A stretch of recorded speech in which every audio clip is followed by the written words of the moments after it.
Joseph, s'il s'est retrouvé en Égypte, c'est parce qu'il fut vendu par ses propres frères. Vendu.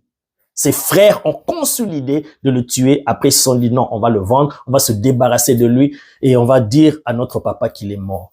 Et ils se sont débarrassés de Joseph. Mais ils ne savaient pas qu'en faisant cela, ils étaient en train d'accomplir la parole de l'Éternel.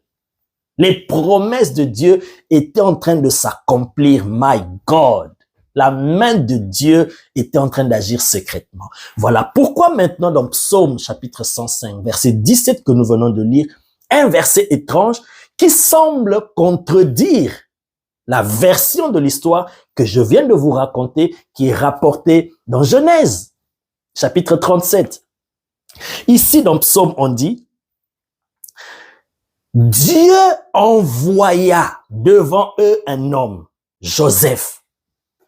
Donc, tout ce que ses frères ont fait, arrêter Joseph, vouloir le tuer, après le vendre, après l'envoyer en Égypte, tout ça, ses frères pensaient que eux, ils agissaient, mais c'est Dieu qui a envoyé Joseph pour précéder le peuple de Dieu là-bas déjà en Égypte, afin qu'il ne meure pas de famine, afin qu'il soit délivré, que la parole que Dieu avait dite à Abraham puisse s'accomplir. Donc, Dieu voulait accomplir ses promesses. Il voulait accomplir ses desseins au travers de ces événements.